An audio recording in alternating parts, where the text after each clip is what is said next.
I am pleased to welcome you all here with us this afternoon, this morning, depending on where you are joining from. I am Jim Chick Fomunjong, and I will be your host for this webinar. It is afternoon here, and I am actually in Yaoundé, Cameroon. So if you are joining us from any part of the world, it will be good to know who is joining us in the room. Feel free to drop in the chat your name, the country you're joining from, and the organization you work with. It will be good to know who is in. Alex from London, UK. This is good to have you here with us, Alex. The last time we had a conversation like this, it was quite hot in London at the time. I don't know what the weather feels like in London this afternoon. We are going to spend a very wonderful afternoon in this particular session that we will be talking about beyond aid, global public investment, and blended finance and the future of financing in Africa. This indeed is one of the sessions as we look forward to the Africa at the Center convening, which will be coming up from the 1st to the 3rd of September 2026 in Accra, Ghana. And the Africa at the Center Leading Change, Shifting Power convening is one that no one here should miss. So I just want to do a quick check. If you will be with us in Accra from the 1st to the 3rd of September, just drop a yes in the chat. It will be good to see how many yeses. In English, sometimes we use the word yes, and there is a plural for yes, yeses. It will be good to see how many people are dropping yes in the chat. Great. Sidi Diabang from Senegal. Ça serait un grand plaisir de vous voir à Accra dans quelques jours. And for those who are joining us, this session is actually going to be in English with live interpretation in French. We do have some panelists who will be intervening in the French language. So feel free to make use of the interpretation icon on Zoom.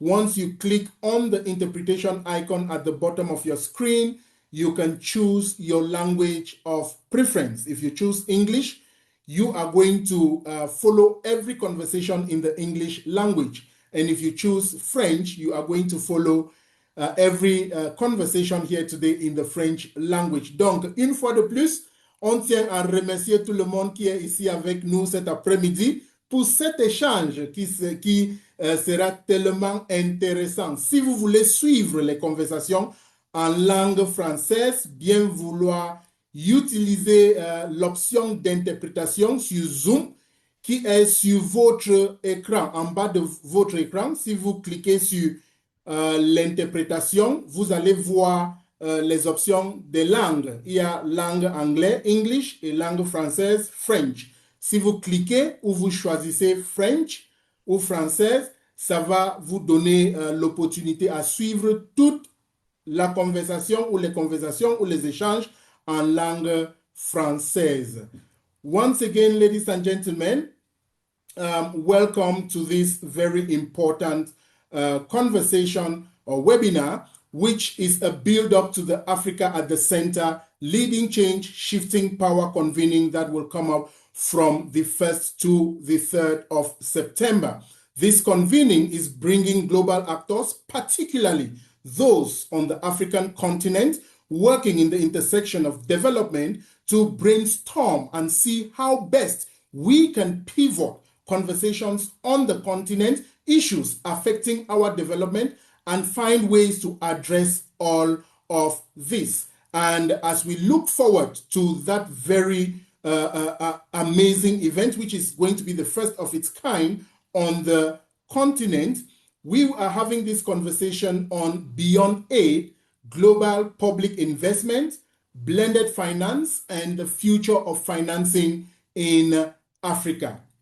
And it's just to highlight that the goal of this webinar is really to enable us to examine emerging financing approaches beyond traditional aid and explore how global public investment, blended finance, and other innovative financing mechanisms can contribute to a more collaborative, equitable, and Africa-centered financing architecture that strengthens African agency, institutional resilience, and locally led development. And it is quite amazing because today we do have some wonderful colleagues from across the continent, from East Africa to West Africa, the center of West Africa and the far west of West Africa. That's Kenya, Ghana, and Cote d'Ivoire here represented to exchange with us. And I would like to use this moment to introduce us to our panelists for the day. And we have a wonderful comms team at the West Africa Civil Society Institute who will just briefly present, the profiles of our panelists on the screen, while I'm just going to read excerpts of their rich parcours in the development space. Can we have the bios, please?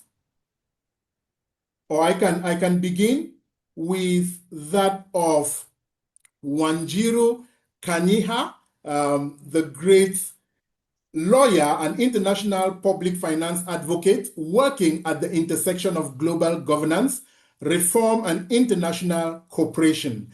Wanjiru currently serves with the Global Public Investment Network, GPIN, where she works on advocacy and coalition building efforts aimed at reshaping how the international development community finances global public goods such as climate stability, health security, pandemic preparedness, and sustainable development. Wanjiru's work focuses on advancing the global public investment framework, a model that promotes shared contribution, shared decision-making, and shared benefit in international cooperation. She engages with governments, multilateral institutions, and civil society actors to advocate for reforms in global finance architecture, particularly within the financing for development process. And it's important to note that Wanjiru is among the inaugural Shift the Power Fellows of the Global Fund for Community Foundations, one of whom I am. Wanjiru, it is good to have you here with us. Good afternoon. Good afternoon, Jim, and hello, colleagues. It's really a pleasure to be here, and I'm looking forward to that conversation. Thank you. Great. Thank you very much, Wanjiru, and I'm sure it's going to be a very promising engagement with you. Our next panelist is none other than Bella Emile Kweku from Abidjan, Cote d'Ivoire. He is an international development and cooperation practitioner with over 10 years of experience in sustainable development, particularly in the domain of climate finance and adaptation, governance, migration, and regional integration programs management. Since 2018, Emile serves as program officer with the Africa Climate Change Fund at the African Development Bank, coordinating the fund's programs, designing and implementation in Central, East, and Southern Africa. In his current role, Emile works with African governments and institutions to strengthen their capacity to access climate finance, develop climate resilient projects, and translate climate commitments into practical development solutions. His work contributes to empower women and youth in rural communities. Prior to joining the bank, Emile served as regional program officer at the West Africa Civil Society Forum in Nigeria, where he supported programs, development, and implementation in the 15 ECOWAS member states and helped mobilize funding for execution of programs in environment and climate change, governance, and regional integration sectors. Good afternoon, Emile, and it is good to have you here with us.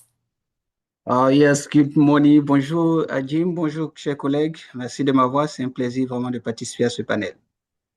Toujours un plaisir d'échanger avec vous, Monsieur Emile. et je suis très fier que vous allez apporter cette diversité linguistique dans cette conversation de cet après-midi. Une fois de plus, nous sommes ravis d'être avec vous cet après-midi.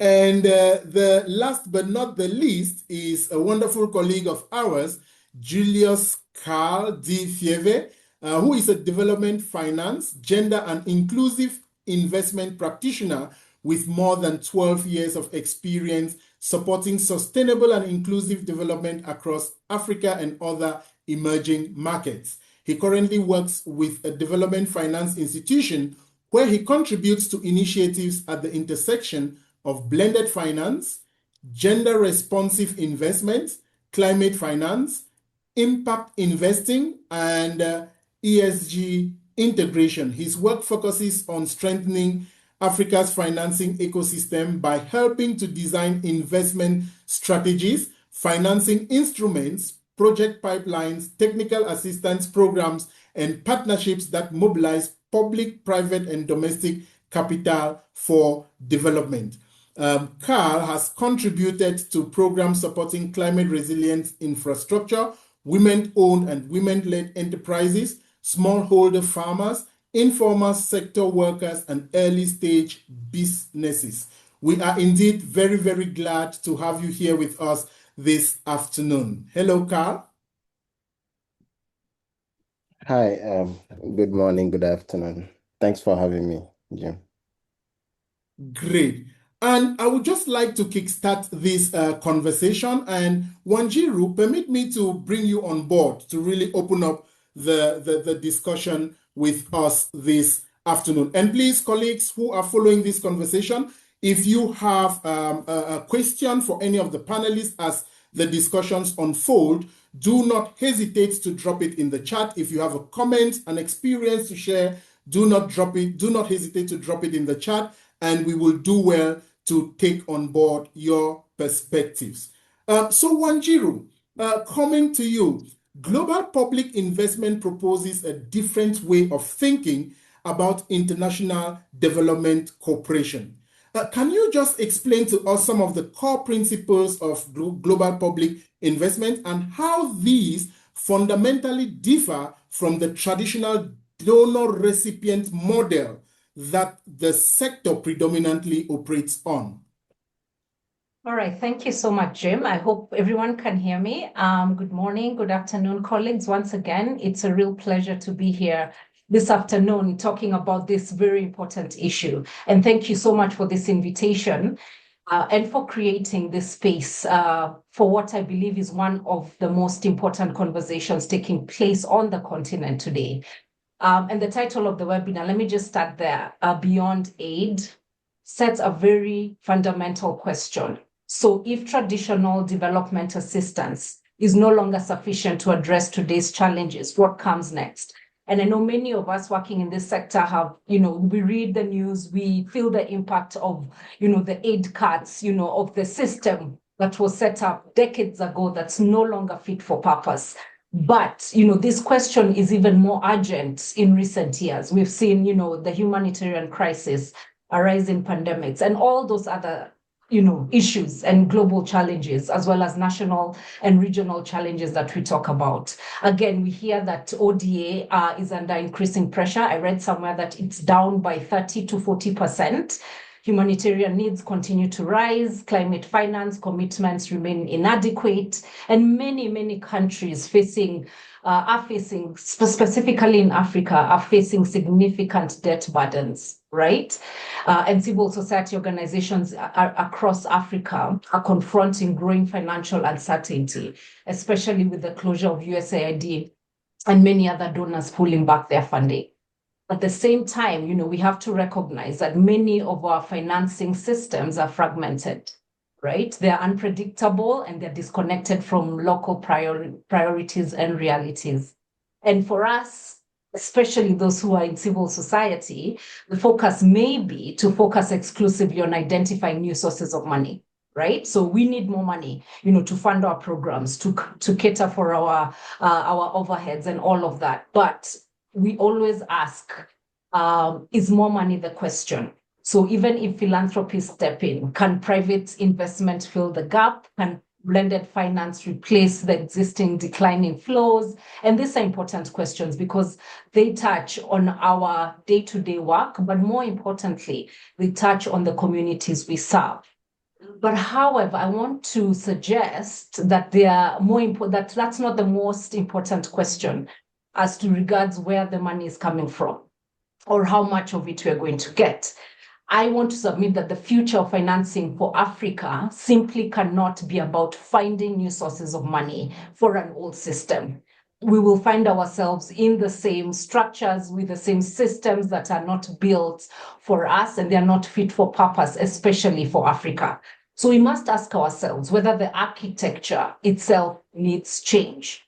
Right? And that's where we come in, because at Global Public Investment, we ask the critical questions of who contributes funding, who decides where the money is going, who benefits, from this funding once it's been contributed, and whose voices are missing when those decisions are made. For me, GPI becomes particularly relevant. And I'll go into answering your question, Jim, but first, let me just give a background as to what GPI is. And I want to set the picture that GPI is not another global fund, because I know, we can get this mixed up. GPI really is a framework for reimagining international cooperation and the financing of both global and regional public goods. And what do we mean by this? It means that we begin with a simple but profound recognition that many of today's pressing challenges cannot be addressed by countries acting alone.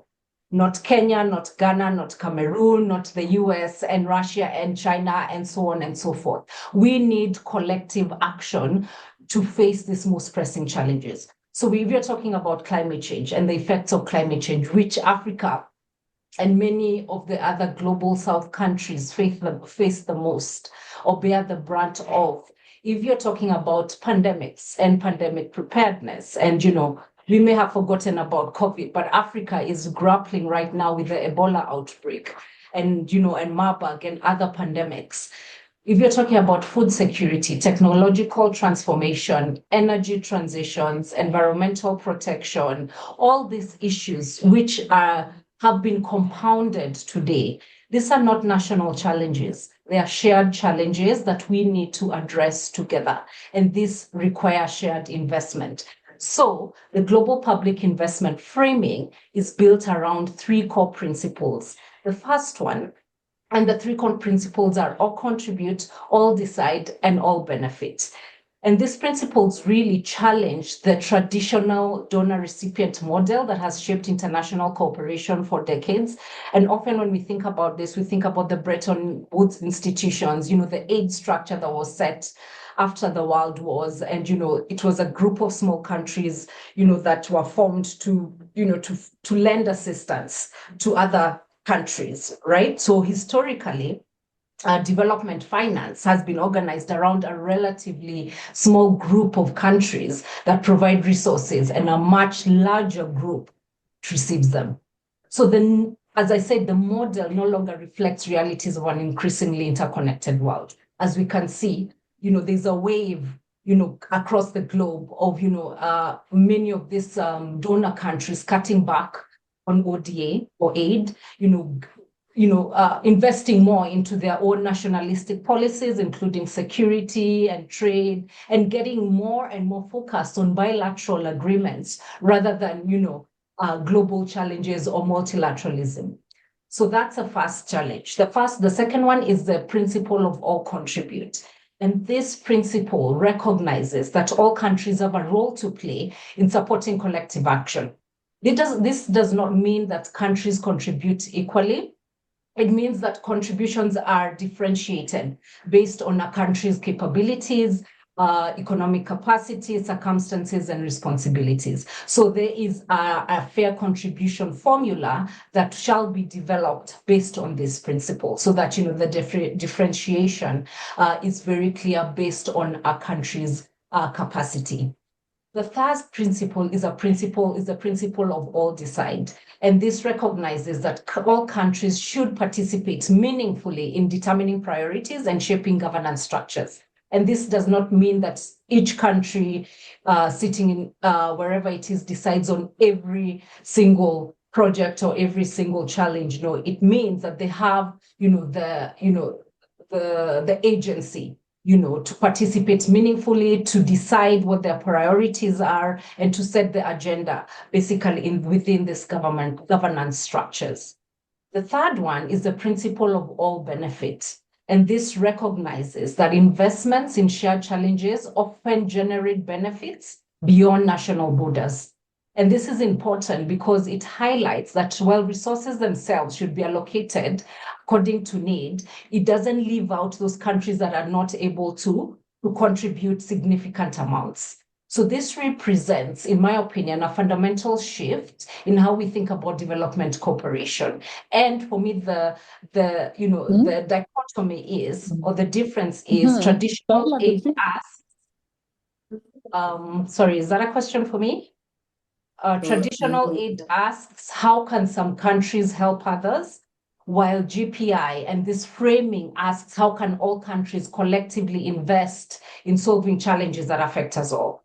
And I think that's it's a complete paradigm shift and the most important conceptual shift in development financing, and where it's no longer viewed as charity, but it becomes an investment, across the globe by all countries participating equally in shared prosperity, security for our collective future. Let me stop there for now. Thanks, Jim.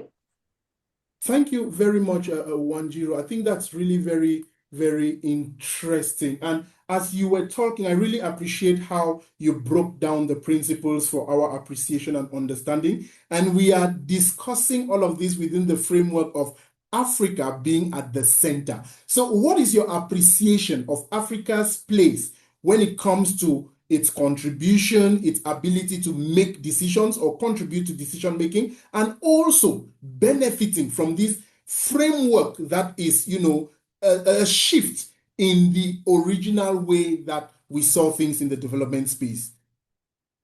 Thank you for that, Jim. And I think let me start by saying that, Africa is, and we hear this all the time, Africa is rich, is well endowed. The human capital is, beyond our imagination. And we see all the statistics about the number of people who are, who are being born and will be living in Africa in the next few years. So for me, I think we have a lot to offer as a continent, and we have a lot of to offer in terms of shaping the new structure of the financial architecture, not just because we are a resource-rich continent, but because we have the continent has been left out, for the most part, in shaping, what the financial architecture looks like in terms of governance, in terms of who decides, where the resources are, coming from, where they are being extracted from, the value add of all these resources, and that whole conversation. So we have to move from, being recipients, and we have been recipients for a very long time, to being architects as to what the future of the, global financial architecture will be. What will the future of multilateralism look like? Africa is strong in that sense. We offer, a huge population, that said, various GDPs, various capacities in terms of exports, in terms of skills and all of that. So my submission is that Africa can no longer, and African ministers and citizens can no longer sit back and wait, for the rules and the norms to be set somewhere else for us to adopt them, not knowing, not deciding, not understanding the governance structures.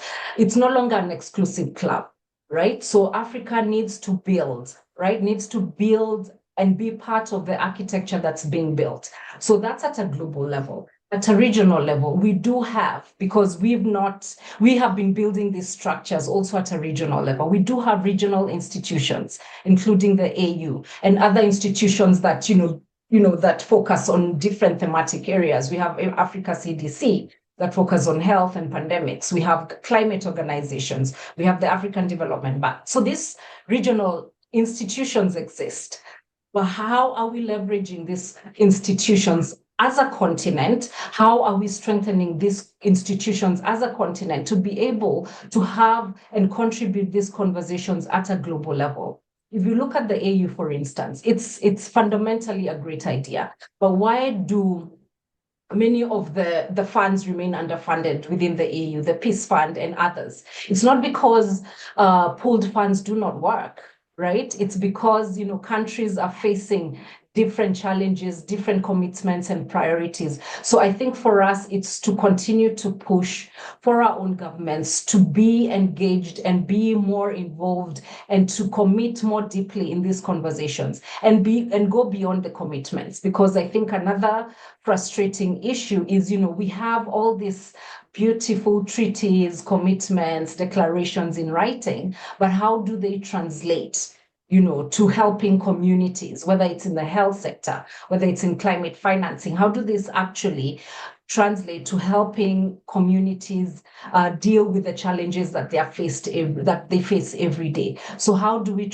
help communities and community-based organizations, one, access this funding to set the agenda, to sit at the table or build our own table? And these are the conversations that civil society continues to have, at least at community level, but we need to amplify this to both regional and global level so that, when we are talking about a new financial architecture that has Africa at the center, we've carried all these people and all these institutions along, and they're contributing significantly to what the new framework would look like. Thank you very, very much for that insightful submission, Wanjiru. And Carl, I'll be coming to you shortly, but once again to welcome everyone joining. And we are in a conversation on the theme Beyond Aid, Global Public Investments, Blended Finance, and the Future of Financing Africa. And this is within the framework of the build-up to the Africa at the Center convening, which is coming up from the 1st to the 3rd of September in Accra, Ghana. And Carl, I want us to debunk or discuss further on one of the key themes of this discussion, which is on blended finance. And it is increasingly being promoted or seen as a way of mobilizing additional capital for sustainable development. Here I am referring to the blended finance. Could you just share with us what blended finance is and why it is becoming more relevant in today's development landscape? Carl, please. Thank you so much.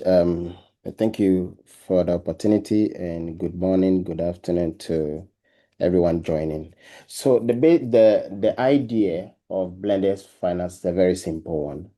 So capital needs are very dear in the market, and the whole idea is that there could be some form of scale of capital, or probably at certain appropriate terms that the market will not be able to cater for.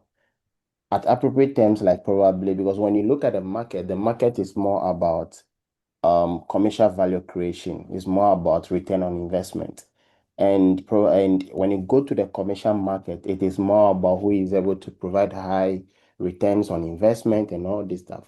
So basically, there could be a certain scale of capital that will be needed by the market at a certain level of returns or commercial value that commercial capital in itself will not be able to deal with.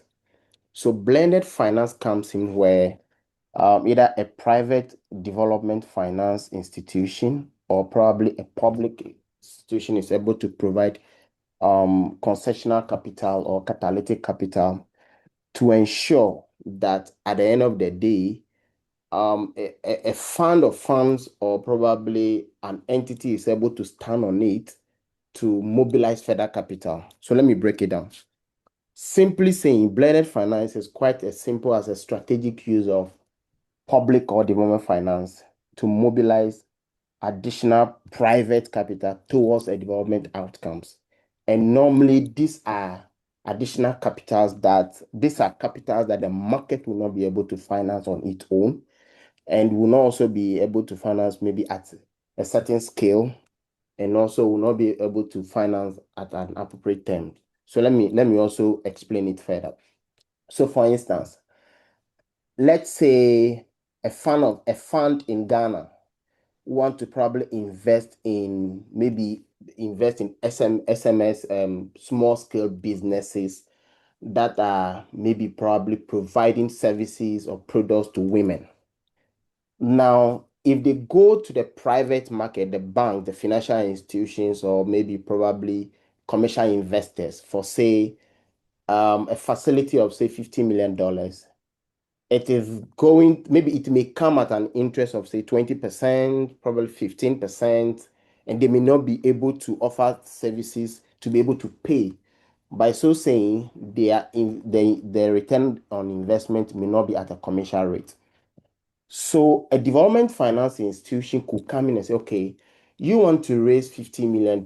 We want to come on board with, say, a catalytic capital. And these are going to be the terms. For this catalytic capital, maybe give us a return of, say, 5% or 2% or 3%, or maybe highest, maybe 10%.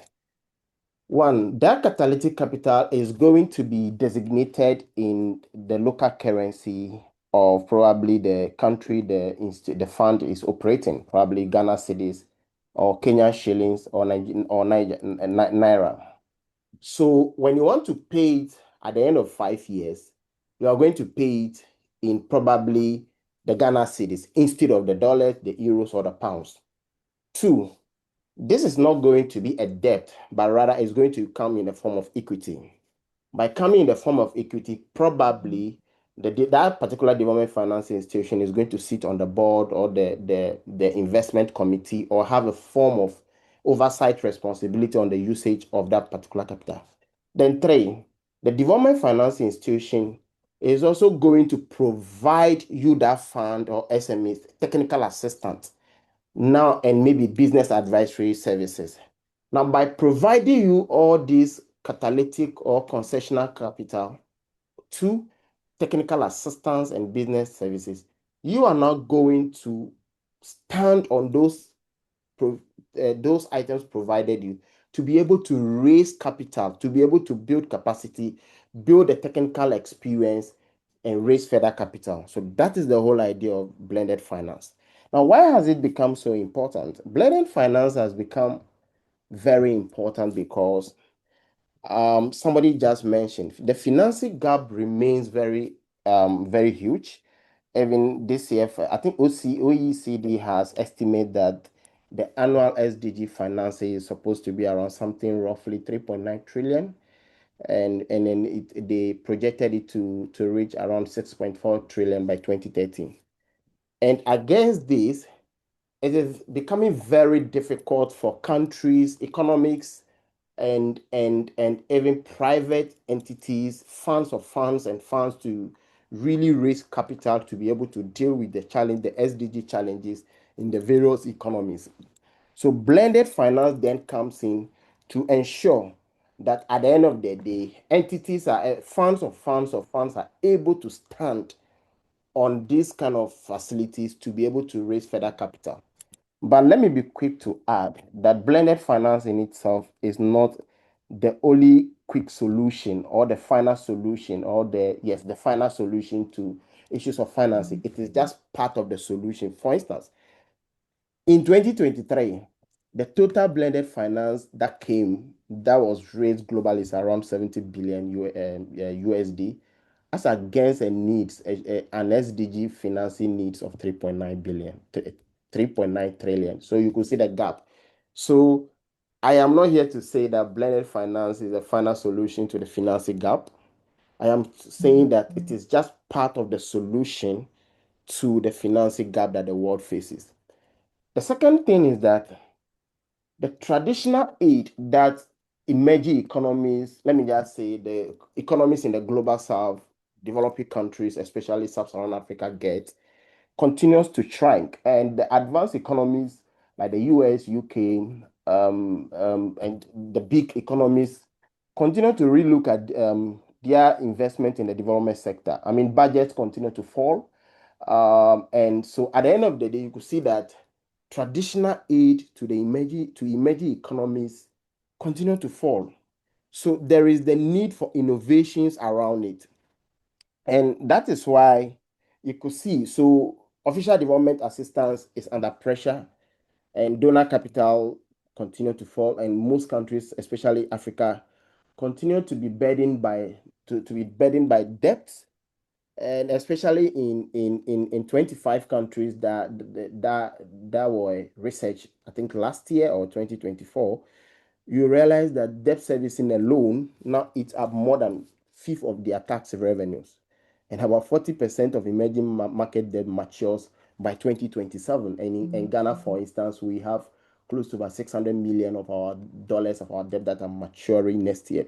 So you could see that the fiscal space is becoming limited. It's becoming so constrained to the extent that advanced economies are not able to provide the needed capital for SDG development from emerging economies. So then there is, and in addition to that, you could also see see that climate change continue to develop add a whole new layer of investment needs on top of the existing needs that emerging economies actually have. So it creates a lot of challenges that emerging economies continue to need more capital to be able to engage in development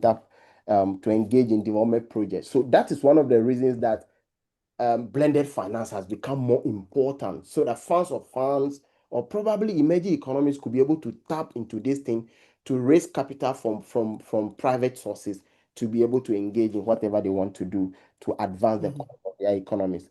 The third reason is that private capital is sitting on the sideline in Africa, in economies in Africa, and often reasons that don't hold up to scrutiny. So, for instance, there are a lot of, when you take the pension market, for instance, there are a lot of funds sitting in the pension funds. Ghana, for instance, has, I think, roughly 120 billion Ghana cedis, which should be roughly around 11, 12 billion Ghana dollars, sitting there unused. Now, don't forget that these pension funds are commercial entities, and they need to get a good return on their investment to be able to pay their pensioners when they go on pensions or they retire. So blended finance then comes in to actually serve as security against the risk of funds, or maybe probably governments or SMEs accessing these pension funds and defaulting or not being able to make good returns on the investment for the pension fund. So that is one of the reasons why blended finance has come to stay. So just want to say that, but I have to be very cautious here, that I must add that throughout the conversation, blended finance is just a tool for specific kind of gap, the bankable but underfinanced gap. So it is not a must that any intervention, initiative, or project you have, you are going to get a blended finance for it.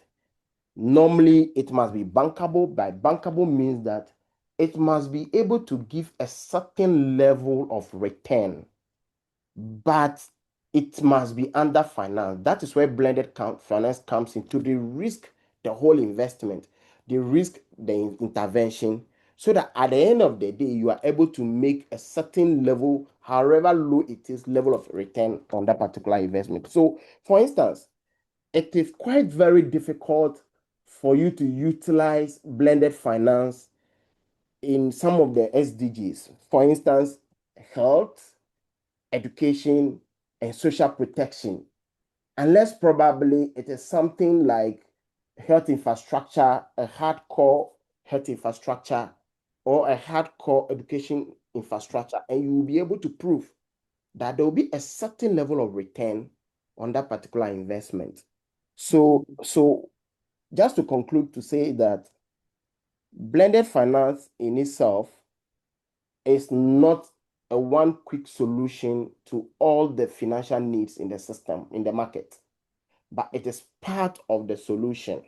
And that public capital should be catalytic and private capital should be additional, and development impact should be the destination, and value creation must always be built into whatever interventions or investments that we want to engage in.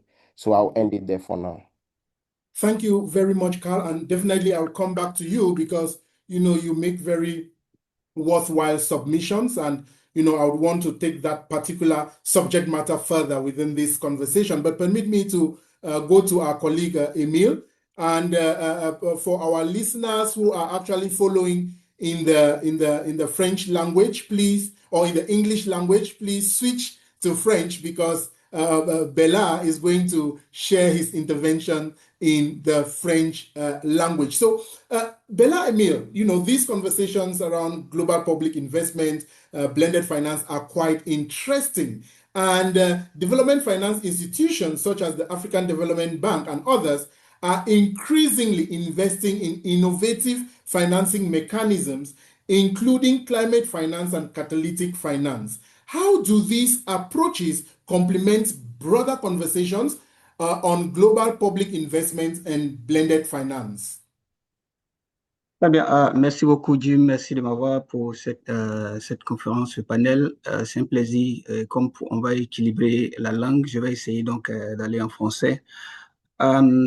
Ce qu'on devait savoir d'entrée de jeu, c'est que la question donc du financement innovant signifie différentes choses pour différentes personnes, selon la position où on se situe. Mais à notre avis, en tout cas dans toute cette discussion, la langue sur laquelle nous allons l'aborder, c'est que le financement pour le développement est innovant, est dit innovant, lorsqu'il il introduit de nouvelles approches ou de nouveaux produits de financement pour résoudre les problèmes qui sont établis. Donc, considérons ça de cette façon en premièrement.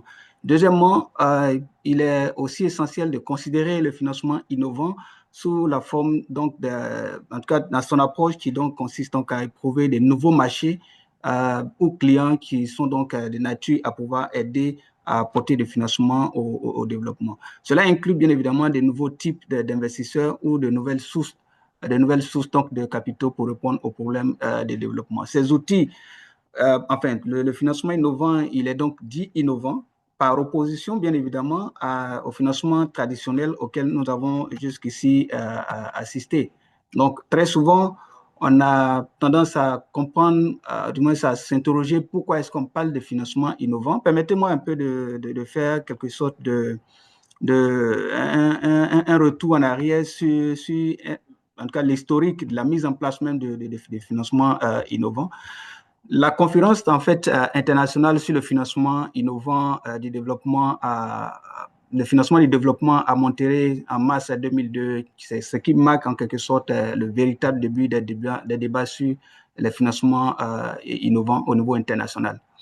Et cette conférence, par la suite, en septembre 2004, par un rapport technique sur les leviers de solidarité pour financer le développement, a été publié. Il présente en fait les mécanismes de financement innovants. Donc, permettez-moi d'utiliser l'abréviation MFI, a donc mis en place rapidement pour le financement de la santé et de la lutte contre le VIH-Sida. Donc, on est parti d'abord sur cette base-là, c'est-à-dire que mettre en place un mécanisme qui va permettre de financer les initiatives de développement dans le secteur des sociales. En 2005, aux Nations Unies, 79 pays ont signé ce qu'on appelait la déclaration sur les sources innovantes de financement pour le développement.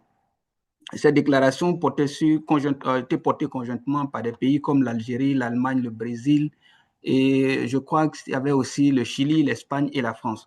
Et donc, sous l'impulsion de la France et donc de ces pays, le groupe pilote des financements innovants a été lancé en 2006. Alors, pourquoi il était important de comprendre cette logique, du moins cette historique, c'était de voir à peu près d'où est-ce qu'on est parti. D'abord, nous sommes partis du principe qu'il fallait mettre l'accent sur le financement traditionnel. Les discussions se sont donc, au niveau du contexte africain, ont donc porté sur la question est-ce qu'il fallait choisir un mécanisme de financement. Mais il est important de comprendre que dans le contexte de l'Afrique, l'Afrique n'a pas à choisir entre l'aide publique au développement traditionnel, l'investissement public mondial, le financement mixte ou blended finance, comme mon prédécesseur l'a donc clairement défini, et les capitaux privés. Mais le véritable enjeu, c'est de construire une architecture, en quelque sorte, de financement dans laquelle chaque instrument joue un rôle. Et ça, c'est important. Le premier intervenant donc l'a bien défini.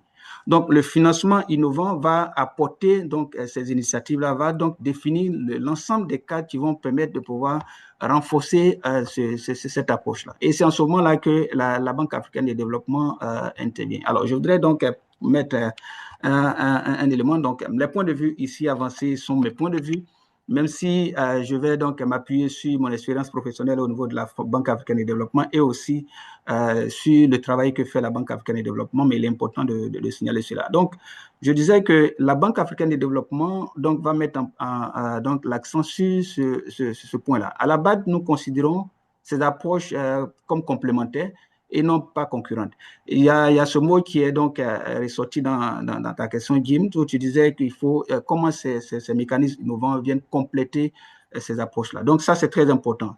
Ces approches, nous les considérons comme complémentaires et non pas concurrentes.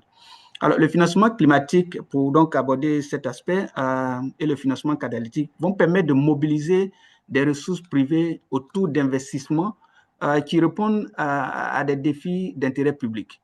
Et ça, c'est très important. En réduisant, cela va se faire donc en réduisant les risques et en améliorant la bancabilité des projets. Alors, cette approche rejoint évidemment le concept d'investissement public mondial. L'idée que certains biens, climat, infrastructures durables, santé, énergie ou d'autres secteurs génèrent des bénéfices qui dépassent les frontières, justifient un effort, est donc largement partagé. Mais le financement innovant, les financements innovants vont donc apporter cette approche-là pour dire, bon, écoutez, à un moment donné, il faut définir, il faut mettre l'accent sur des mécanismes qui sont propres au niveau de l'Afrique, au niveau donc voilà, au niveau du contexte africain. Donc, il y a cette approche-là qui a été en quelque sorte élaborée et donc qui a permis, bien évidemment, de pouvoir mobiliser des fonds, ou du moins qui permettent, puisque le processus il est encore en cours, qui permet de mobiliser des fonds. Les approches comme ce qu'on appelle les bons ou les obligations vertes et la mobilisation du secteur privé sont des approches qui aujourd'hui permettent en quelque sorte de pouvoir compléter l'aide publique au développement, comme je l'ai dit d'entrée. D'une manière spécifique, un exemple de mécanisme donc, de financement innovant, on a parlé, enfin, il y a eu le contexte, certainement vous le savez, il y a eu ce qu'on appelle la taxe de solidarité, par exemple, sur les vols, sur l'aviation, par exemple. Ça a été une approche qui est, on est en plein dans la mobilisation du secteur privé, ça a été une approche qui est très, en quelque sorte, très prisée, du moins qui a apporté beaucoup d'éléments, dans le sens que ça a contribué à mobiliser des ressources. En Afrique, par exemple, enfin, autour, il y a 10 pays qui ont, je crois, selon mes informations, en 2013 et 2017, il y a 10 pays qui ont eu qui ont mis l'accent sur ça. Il y a en Afrique spécifiquement, il y a des pays comme le Cameroun, il y a des pays comme le Niger, il y a le Mali, il y a le Madagascar et le Congo, pour ne citer que ceux-là, qui ont mis l'accent sur ça. Et d'autres pays en Europe, comme la France et autres, ont mis l'accent sur ça. En France spécifiquement, cette approche donc de mobilisation de la taxe de solidarité donc sur l'aviation a permis, dans cet intervalle de temps, de 2013 à 2017, de mobiliser un peu plus d'1,5 milliard d'euros. Et donc, ce mécanisme-là, vous voyez que ça apporte le financement. Donc, les pays africains essaient de pouvoir mettre l'accent sur ça. La Banque africaine de développement et d'autres mécanismes, d'autres instruments, d'autres institutions multilatérales de développement essaient de pousser dans ce sens-là. Et dans sa stratégie décennale 2024-2033, c'est évidemment sur ça, la Banque met l'accent sur la mobilisation du secteur privé. Alors, en dehors de ça, il y a aussi un autre mécanisme qui est important dans le mécanisme de financement innovant, il y a ce qu'on appelle les taxes complémentaires qui viennent s'ajouter. Donc, il y a des taxes qui, sur ce qu'on appelle sur les transactions financières, des taxes, on est toujours à plein dans la mobilisation du secteur privé, qui aussi permettent en quelque sorte de pouvoir mobiliser des revenus autres que les revenus traditionnels. Donc, en clair, ce que je voudrais aussi dire, c'est que cette approche est très importante, mais ce qu'il faut faire, en quelque sorte, comme je l'ai dit, il ne s'agit pas uniquement de faire entrer de contenus de capital, mais comment faire en sorte que l'architecture même qui est mise en place permet que le capital qui est mobilisé permet donc de financer le développement au-delà des autres canaux traditionnels. Autrement dit, l'architecture qui est mise en place va permettre de générer des revenus additionnels basés sur ce que je viens de citer tout à l'heure, le secteur privé et d'autres acteurs, mais ces revenus vont être injectés dans le développement comme des fonds catalyseurs et donc ils vont pouvoir permettre aux pays donc, africains de pouvoir aller au-delà de l'approche traditionnelle, c'est-à-dire ne plus attendre que les fonds leur parviennent, mais eux-mêmes, ces pays africains donc, vont s'appuyer sur leur mécanisme existentiel au niveau interne pour pouvoir générer donc des revenus qui vont leur permettre de pouvoir financer eux-mêmes leur développement. Alors, c'est pour ça que le thème que vous avez avancé est très important, au-delà de l'aide. Donc, si nous voulons aller au-delà de l'aide, voici à peu près des mécanismes qu'il faut prendre. Renforcer le cadre de modélisation des ressources en interne, mettre en place une architecture qui vous permet de pouvoir ces fonds mobilisés, de pouvoir donc les réutiliser, mais évidemment aller au-delà du fait que si nous appuyons sur les mécanismes traditionnels, nous allons certainement avoir des revenus, mais aller au-delà de ce fait-là et puis parvenir à un certain stade où les fonds mobilisés permettent donc d'investir clairement dans les ressources qui sont, dans le mécanisme de développement. Les questions sur le financement du climat répondent exactement à cela.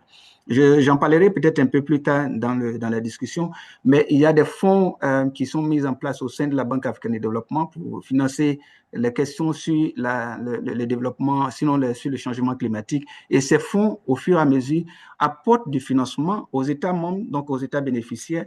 Et ces fonds, comme le thème donc l'a dit, ce sont des fonds catalyseurs donc, qui apportent des financements. Ces financements vont permettre donc à pouvoir développer des mécanismes un peu plus grands pour pouvoir apporter des financements. J'ai eu l'opportunité, et je m'en vais terminer par cette partie, de travailler sur des thématiques dans ce sens-là, où nous avons appuyé les États comme les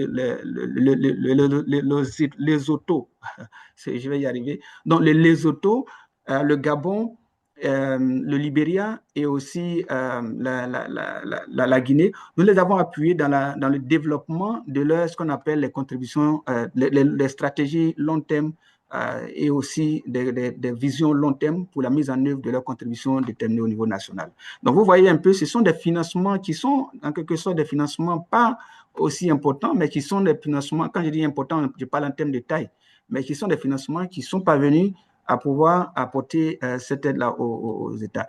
Et c'est juste un exemple, mais il y a aussi deux exemples que la banque, à travers donc, le fonds pour lequel je travaille, nous avons pu apporter des financements dans ce sens-là. En somme, ce qu'il faut retenir, c'est que le financement, les mécanismes de financement innovants, évidemment, viennent compléter l'appui traditionnel et aussi vont pouvoir donc apporter des souffles nouveaux. Et si cela est fait, ce qui est important qu'il faut faire, ce sur quoi il faut mettre l'accent, c'est le développement d'une architecture qui va permettre une utilisation rationnelle de ces ressources au profit des pays africains. Je m'en vais m'arrêter là pour l'instant.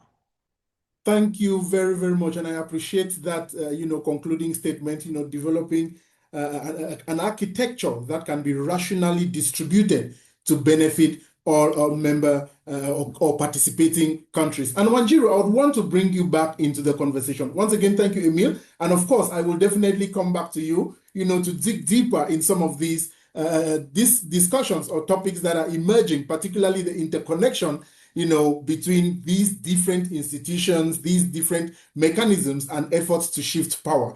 And I just want to, bring back Wanjiru, and we are talking about, Africa at the center, Africa shifting power, and all of this. And when you highlighted or discussed or shared around the global public investment principles, contributing, deciding, benefiting together, one of the promises of the GPI is really that it promotes shared responsibility and shared decision making. In practical terms, how could this help to contribute to shift power and strengthen Africa's voice within the global development financing architecture?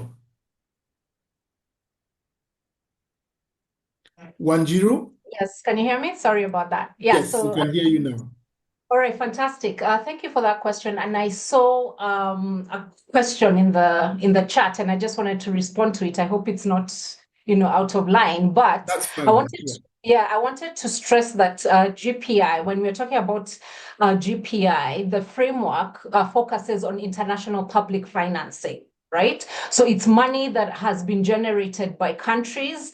It's lying in the public coffers, and it's basically supposed to meet the needs at a national level. So you're meeting the social contract between state and citizen, and at a global level between global citizens and the countries that form the global order. So it's not about private, unlike blended finance and others, it's not about private organizations or corporations contributing this money. It's actually coming from public coffers and, contributions along the lines of, all contribute, all benefit, and all decide. And it could be very much, because it is still an evolving framework, that we are supporting existing funds that are already existing.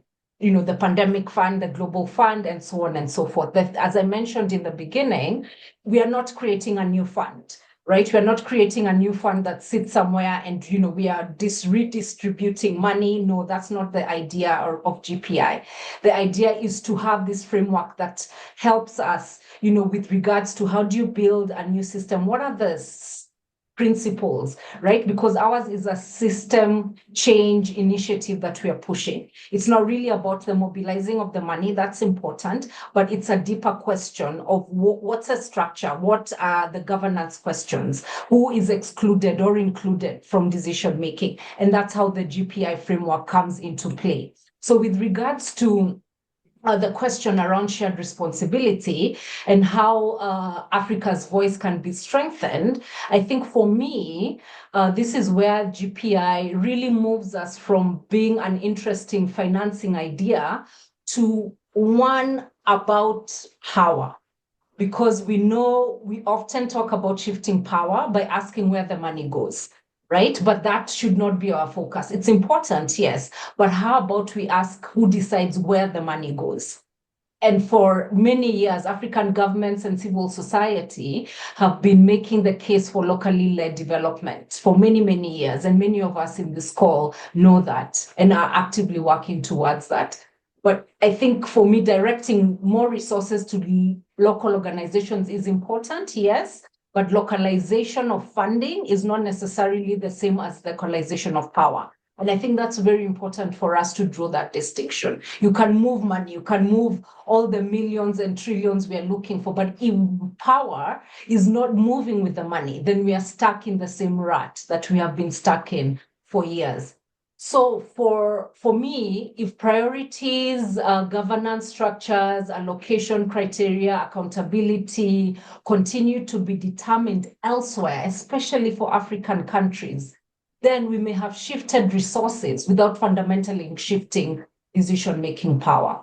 And that's where it's critical to highlight that GPI approaches this differently through the principle of all decide, right? So if you think about the global level, governments could collectively establish broad strategic priorities through multilateral processes like the FFD, through the UN bodies like UNDESA, and so on and so forth, and other intergovernmental processes. But however, those are broad sort of strategic priorities. But then at the local level and at institutional level, existing institutions would then translate these priorities into programs and financing instruments and so on and so forth. And our colleague has talked about the work they're doing at the African Development Bank, and the bilateral arrangements they're entering into, around thematic areas.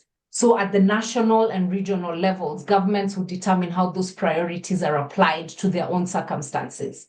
So what this does is that it creates space for African governments and regional institutions to exercise greater agency, right? So they're not just receiving money and being told, do this and do the other, but they're able to actually be part of the process around, shaping the agenda, listing their priorities, implementation, accountability, and so on. So for me, for African countries specifically, the all decide does not mean everyone decides everything. No, that's not what it means. It means that decisions are distributed appropriately. right? If it's a technical question, for example, the technical decisions are delegated to institutions with the relevant expertise. So if it's financial mechanisms and toolkits, then the African Development Bank can do that. If it's something around health and pandemics, then another institution that's relevant or has that expertise deals with that. Well, those other countries affected by collective investments have meaningful influence over priority rules and accountability. And I think that what has been missing, in the old architecture and in the old way of doing things. And this fundamentally shifts us. And this is a very different model from one which has been existing in the past. But now, it offers us the largest share of funding automatically, and helping these countries exercise control rather than have, the traditional donors dictate, what you do with the money. How do you do all of these questions we've been grappling with, and all the strings attached that comes with these programs, once you receive money from donor countries. Thank you very much. And some may argue that global public investment is an ambitious idea that could face, some challenges like political or institutional challenges. In your view, what do you see as some of the, huge opportunities, of implementing the global public investment, particularly from an African perspective, or in a way that could be of benefit to Africans on the African continent? All right, thank you. That's a very fair question. And just to say the criticism is fair as well, right? Because GPI is very ambitious, and it's because it's ultimately asking us to reconsider the organization of international public finance. And financing is inseparable from power.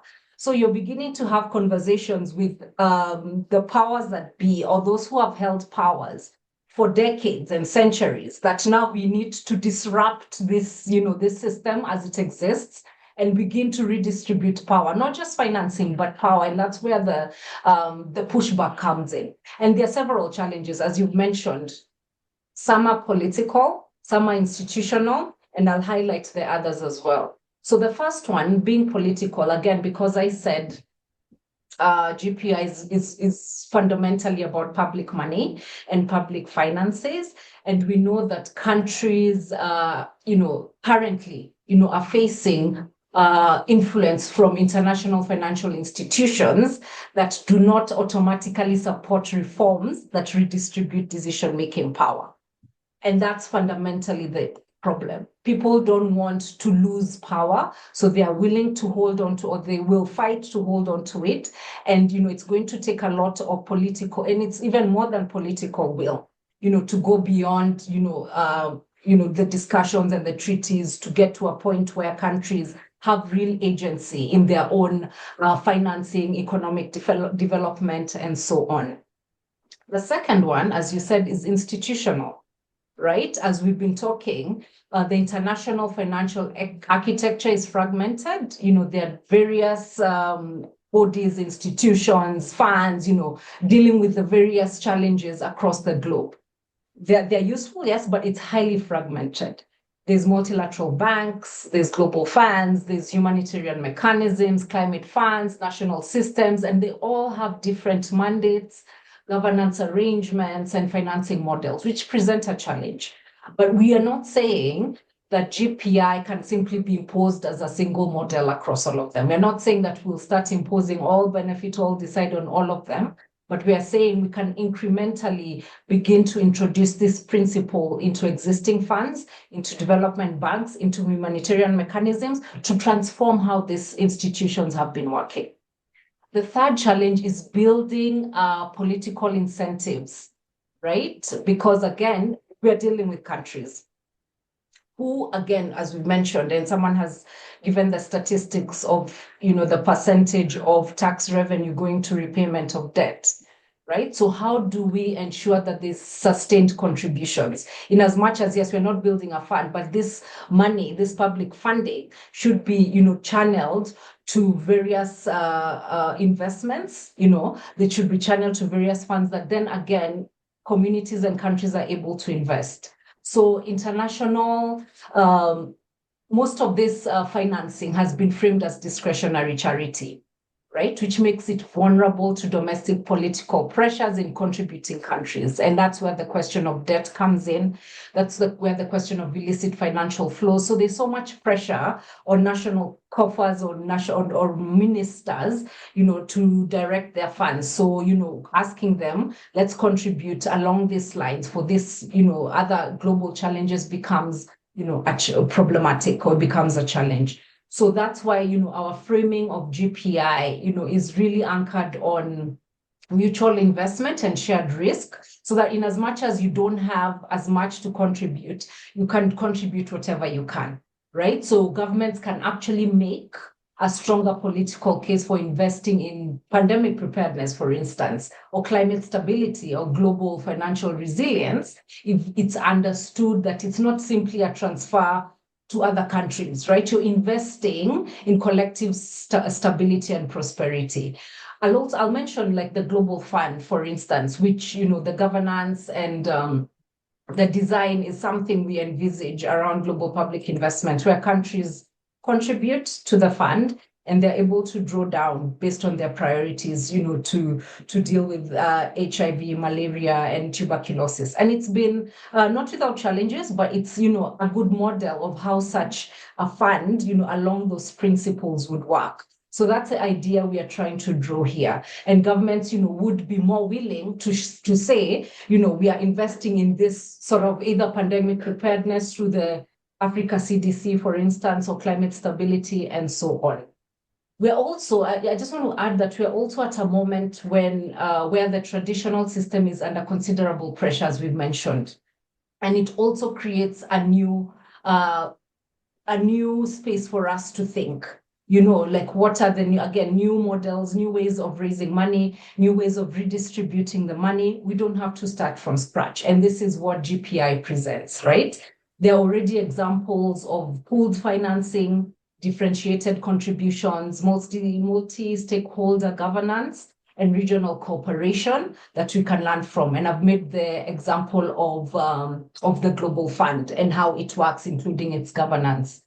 So I think another opportunity for us is regional development institutions, which are anchored basically on the mutual benefits kind of thinking. And we need to strengthen this. And GPI also, can be deployed at a regional level. And this will help strengthen these institutions, to begin to face these challenges, that African states, deal with on a perpetual basis.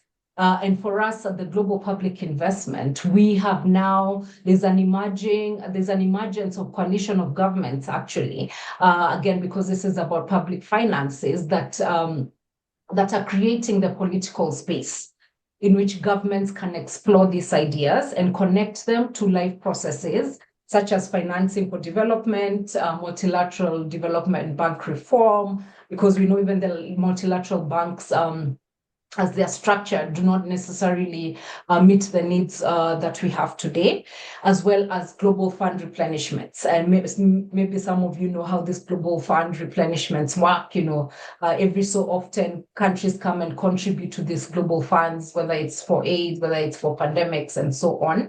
And we can, figure out how to use these existing structures as part of rethinking how we fund development.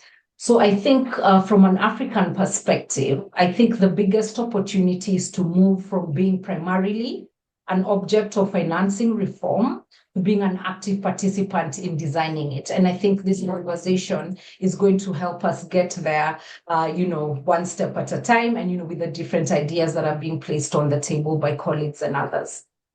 Thank you very much, Wanjiru. And, I really want to go to get some perspectives from the other panelists, but there is an interesting question in the chat, which from Ndeye Astusila, it's in French. I will try to paraphrase in English, and you can just share your views very quickly. on that. It's a question I was hoping to come at the end, but because Ndeye has, triggered it to come now, I think it's important to put it on the table. And I'm sure Emil and Carl will also have perspectives around that.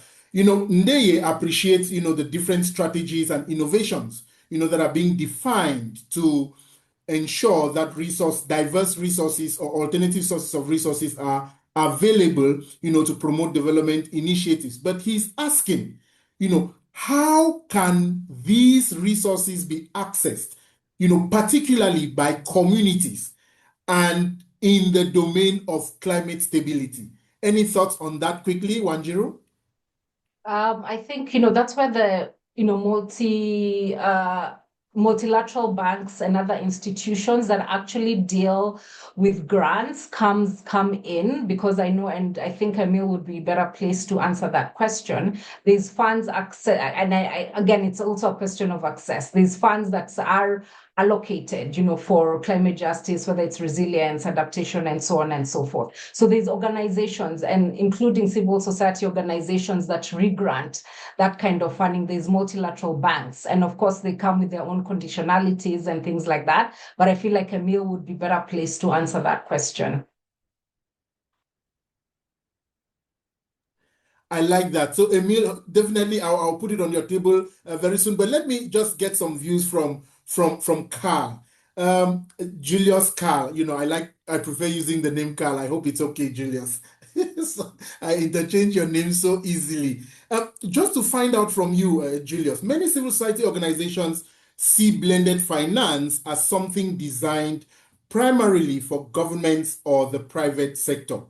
What opportunities exist for African civil society organizations, social enterprises, and local institutions within the blended finance ecosystem, particularly in an era when we are talking about shifting power and at an era when we really want to position Africa at the heart of driving its own development? Carl? Yes, so thank you so much for that question. I think this question comes at the back of a discussion we had at the Civil Society Forum in Ghana that brought together every single civil society operating within the domains of Ghana. And we've had good conversations on some of these things. And I believe that I think civil society, yes, we agree that a blended finance is commercial in nature and its design and structure.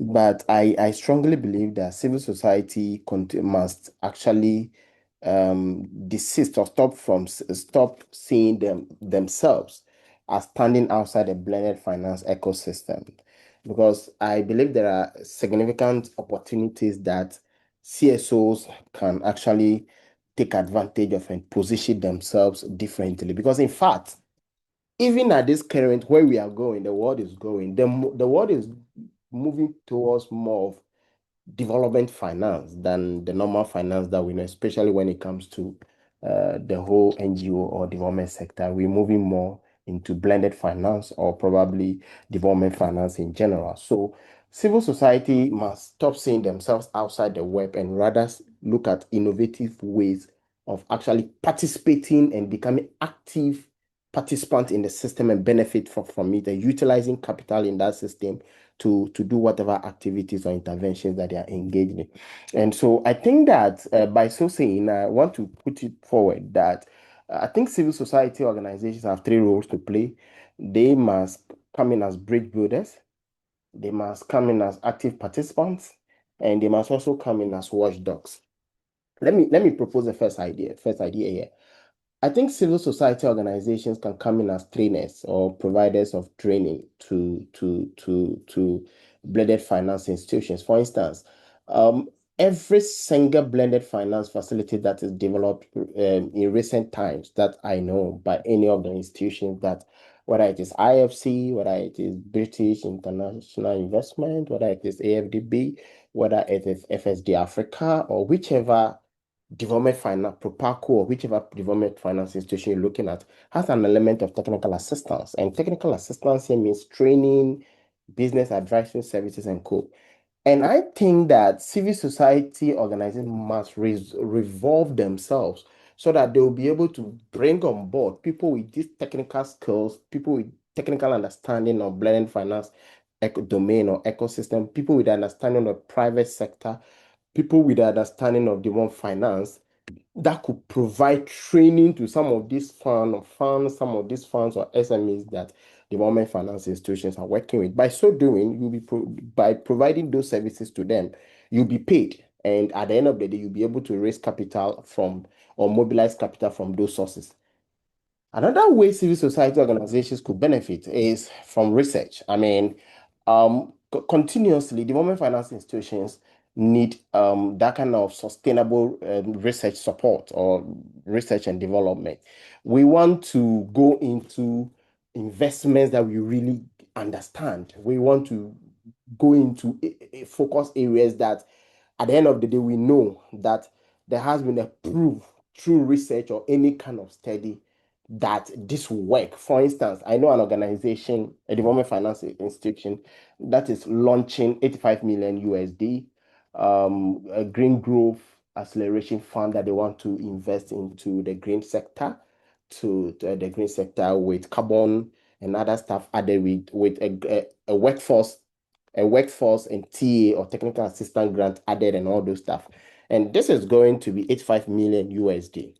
And that came on the back of a study that was done in 3 countries, Nigeria, Kenya, and South Africa, that says that Africa is likely to generate between 66.9 to 84 million green jobs by 2050. So, for instance, if civil society organizations are able to build their capacity, they will be able to lead some of these studies for development finance institutions, and by so doing, you'll be paid, and you'll be able to actually make capital out of that for your operation. So, I think that so as bridge builders, African CSOs must also understand that communities and informal markets and local economies must understand their local economies better than just what external investors do. And by actually having knowledge of the financial value of the needs of your local communities or whatever you are doing, by financializing whatever you are doing, you are able to also design projects, identify the social risk. I mean, look at the values, then also ensure that investment actually reflect what is actually on the ground. And by also developing those interventions and adding value to it, or maybe having an element of returns on it, you'll be able to approach the market. So for me, what I mean here is that civil society organizations might revolve. If they don't revolve, at the end of the day, I see most of them folding out because what they currently doing is more of social good. And I can tell you that development institutions, even the major donors, their budget continue to shrink. Also because most of them, I think UK, for instance, has shrunk their development budget by 0.2% into defense. So advanced economies continue to shrink their development budget, moving into defense or safety or something else.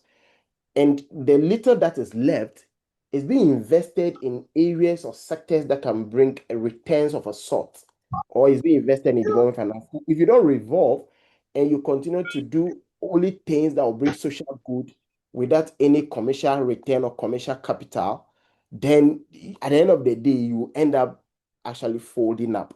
So that is another point. So to me, I think that I would like to say that civil society organizations must be looking at the bankability of whatever interventions they want to bring on board. They must invest more in research, and they must become more of training institutions or providers of training services, research services, or a sort of knowledge management services or communication services to development finance institutions, by so doing getting capital out of them. So basically, what I want, the key point I want to say here is that civil society organizations should not only be consulted by blended finance, they should help to originate opportunities They should also build their capacity and bring on board people that will help them to shape transactions.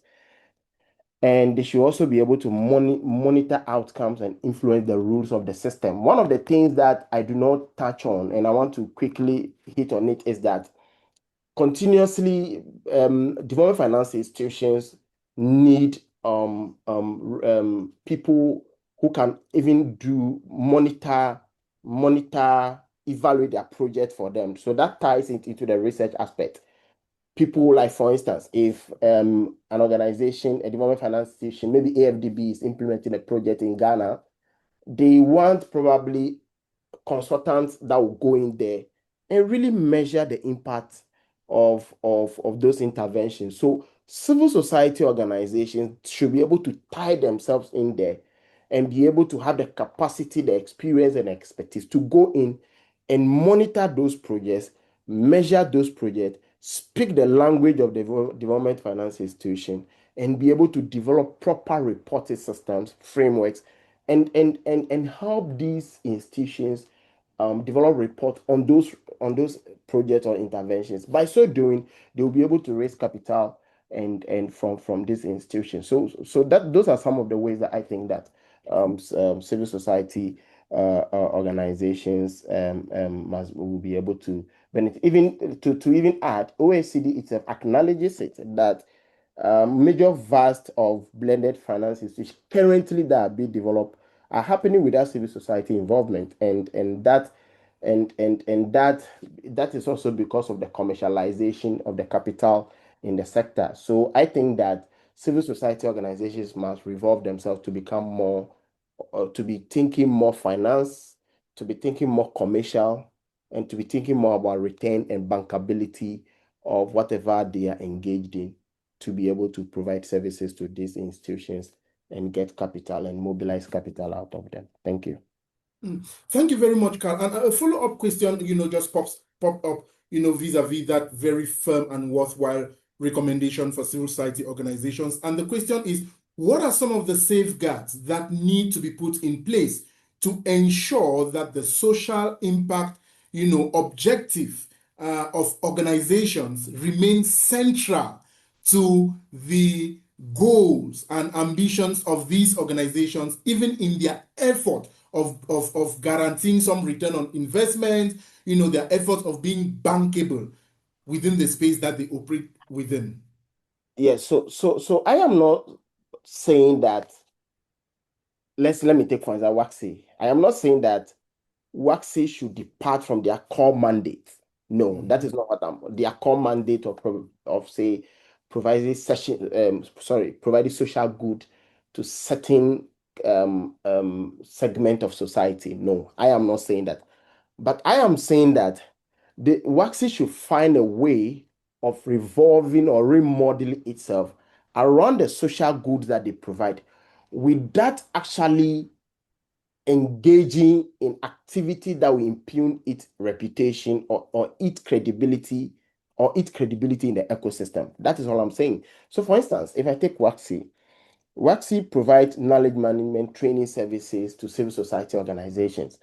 And I raised this point, for instance, in in the program we had in Ghana, the Civil Society Forum in Ghana. So nothing prevents probably WAXI from bringing on board people or trainers with blended finance experience or expertise. And by so doing, approaching, say, AFDB, approaching FSD Africa, approaching British International Investment, POPACO, and maybe all those organizations that engage in the development for IFD, IFC, and all those organizations, approaching them and say that, you know what, we have enough capacity from now onwards to provide technical assistance to whichever funds you are working with, to provide training to whichever funds you are working with, to provide business advisory services to whichever funds you are working with, or probably to provide that kind of commercial impact tracing studies or studies for you, or research and evaluation services for you. Nothing prevents. So I am not saying that civil society organizations should depart from their core mandate. I am only saying that within the domain of their core mandate, they should revolve to provide commercial services, to provide services to development finance institutions at a commercial rate, thereby raising capital, building their own finance capacities and expertise to be able to even, in a way, in future, even have entities that will be engaged in those. Now, two, I think that civil society must advocate for a consolidation of the social finance architecture in their various countries.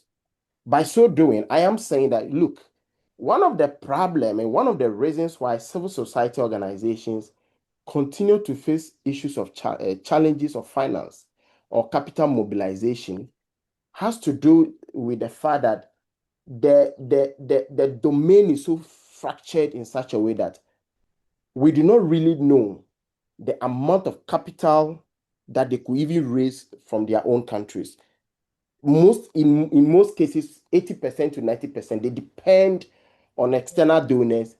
And as the donor funding is shrinking, their ability to mobilize capital and even remain and improve or continue the activities, the interventions they were implementing, or design and implement new interventions becomes difficult. It becomes difficult. By so doing, their own relevance is being questioned these days. So what I am saying is that, why don't you turn internal? For instance, let me give one practical example. Why are civil society organizations not advocating for a country like Ghana to establish something like a CSR fund, where all organizations that engage in CSR, that is corporate social responsibility, GNPC, the Gold Board, the Bank of Ghana, private entities that engage in CSR, will put all those funds into, will put all those capital into certain funds managed by an independent body with civil society sitting on those boards. Then annually, probably we know that annually in Ghana, the CSR fund for Ghana this year is somewhere maybe around $50 million. And $50 million, this, by the guideline, we know that this fund will be implemented in these areas, maybe in the area of education, the health, water for 2020, probably for 2026, no, 2027. These are the areas that fund will be invested in. The civil society organization can go into that pool, apply competitively, and get funding from those sources. So that is an easy way of getting money from internal sources, that is the domestic sources. What is happening currently is that a lot of these organizations engage in their own unregulated and unmonitored CSR activities. So probably WAXI can approach, say, the Gold Board and say, you know what, we want to do ABC, we need funding, and they give like 200,000 Ghana cedis. Then probably another organization also approached the Bank of Ghana or GCB Bank or probably GT Bank or Access Bank for a small amount of money. Then you realize that the smaller CSOs are actually left out of the equation because they do not have the capacity, they do not have the network, the connections to approach these institutions on their own individual terms. But when civil society organizations advocate for government to establish a CSR fund, everybody knows that in 2027, these private and governmental entities are bringing maybe 10% of their profit or whatever into this fund. And it is going to be $60 million in 2027. And this $60 million is to be assessed by civil society organization. And these are the modalities for the usage or utilization of that fund. So civil society organization can apply. Those who apply are public. Those who are picked or selected are public. The reasons for their selections are published. And monitoring mechanisms and accountability and monitoring mechanisms become easier and transparency is ensured. By so doing, civil society organizations will not lack money. I want to say that there is so much internally in Africa that if we utilize it well without corruption, without mismanagement, probably we shouldn't be approaching the donor communities for anything. Even if we should approach them, it should be at a lower level or limited level as we are currently doing. So for me, that would be my response to that question. You know, that was a solid way of grounding your views, and I could see Ruby Kwanson and colleagues sharing some hearts with you. And you've really evoked the role or the possible place of government within this. And Emil, I'll be coming to you shortly, but there are some interesting comments in the chat, which I will read a few. Sorry, I will not be able to read all. Just to say, this is from Dennis Stahl. I enjoyed the conversation a lot and got new insights. The collective fund is trying to tackle the problem of imbalanced power dynamics between countries who have the financial resources and the countries with limited financial resources. We created a framework which allows us to include institutions as a shareholder in our organization, shaping the collective fund immediately by their decision power. For example, where the funds are going to or how the organization is developing. We are still running pilots to see if the framework is stable enough for the practice. We have a long journey to go, but we are confident to make it happen. Happy to connect on LinkedIn to learn and grow together. So if you want to reach out to Dennis, he left unfortunately, feel free to follow him on LinkedIn. We also have Andrew Lapant, who says the CWACT.com model of blended finance involves two funding streams.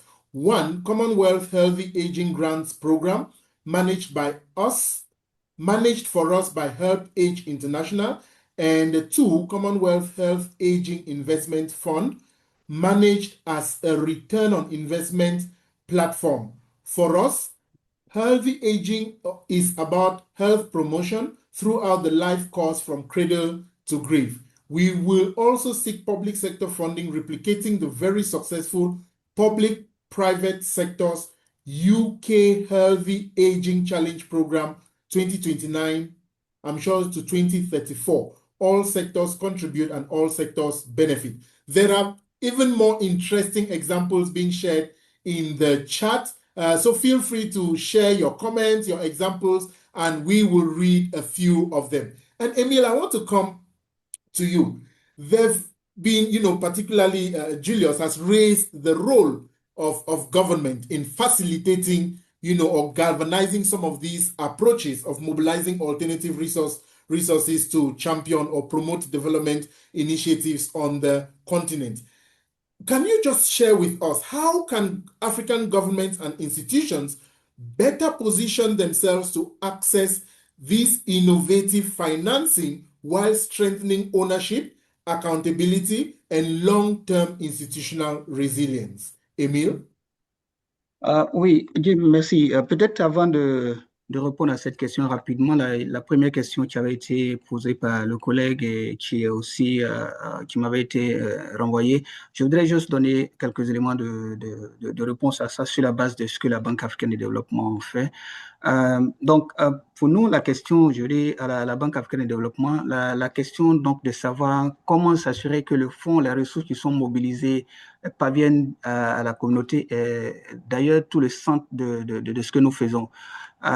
Il ne s'agit pas pour nous de combien nous avons mobilisé, mais combien de vies avons-nous améliorées. Quel emploi avons-nous créé, quelle entreprise avons-nous financé et quelle institution locale avons-nous renforcé. Donc, c'est autant de questions en quelque sorte que nous cherchons, auxquelles nous cherchons à répondre. Mais l'enjeu n'est pas aussi de compter les bénéficiaires uniquement, parce que il ne s'agit pas d'une question de nombre, mais nous travaillons avec les gouvernements et donc les entités locales, les communautés directement, de sorte à leur permettre de pouvoir accéder aux ressources qui sont mobilisées. Je vais donner quelques chiffres, permettez-moi, parce que moi, je suis dans le domaine donc, de la banque et très souvent travaille avec les chiffres. Alors, pour la seule année de 2025, par exemple, les opérations de la Banque africaine de développement ont permis de mobiliser environ 1,5 million, ont permis à environ 1,5 million de personnes supplémentaires d'accéder à l'électricité, par exemple. Et aussi, environ 18,4 millions de bénéficiaires sont parvenus donc à avoir accès à la sécurité alimentaire et aussi avoir donc environ 8,1 millions ont eu un accès au service des transports. Je m'en vais m'arrêter à ces chiffres-là pour dire que au-delà du fait que nous apportons, enfin nous mobilisons les fonds pour pouvoir mettre à la disposition des communautés, il y a un élément essentiel sur lequel nous mettons l'accent, c'est beaucoup plus nous assurer que les entités, sinon les communautés bénéficiaires parviennent donc à pouvoir jouir de ces ressources-là. Dans le cas de mon travail, par exemple, ce que nous faisons quand nous avons apporté des financements aux différentes entités, nous travaillons avec la société civile parce que nous savons que c'est un don qui est beaucoup plus proche de la communauté.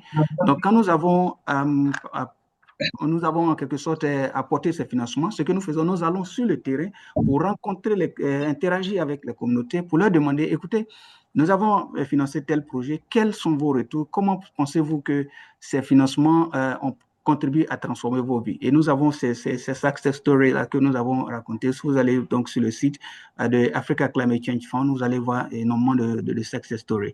Donc, je m'en vais dire simplement que il ne s'agit pas, encore une fois, de pouvoir dire, bon, c'est ce que nous avons mobilisé comme finance, mais nous assurons que le financement parvient donc aux différentes communautés. Alors, pour revenir donc à la question, comment les gouvernements et les institutions africaines peuvent-ils se positionner pour accéder aux mécanismes de financement? Je crois que c'était ça la question, Jim. Alors, à mon sens, il faut passer d'une logique donc, de recherche de financement à une logique de préparation et de structuration des investissements. Et si nous parvenons donc à répondre à ces questions, nous aurons déjà, en tout cas, abordé la question déjà sur une première base. Premièrement, les gouvernements doivent en quelque sorte renforcer leurs capacités à identifier et à préparer des projets bancables alignés sur les priorités nationales et aussi leur plan et climat, dans le cas donc du financement climatique, par exemple. À la base, il y a, par exemple, nous constatons que la qualité et la préparation des projets ne sont pas nécessairement déterminantes pour pouvoir accéder à ces ressources disponibles. Donc, ce que nous faisons, c'est accompagner donc, les entités gouvernementales et aussi des acteurs non étatiques pour pouvoir accéder au financement. Il y a aussi le fait qu'il faut renforcer les capacités à identifier les projets bancables alignés sur la priorité, donc le gouvernement. Il faut renforcer les capacités à identifier les projets bancables et aussi ces projets doivent être alignés aux priorités nationales et le plan climat. J'ai évoqué tout à l'heure l'appui que nous avons apporté aux différents pays, le Lesotho, le Gabon, le Botswana, le Libéria.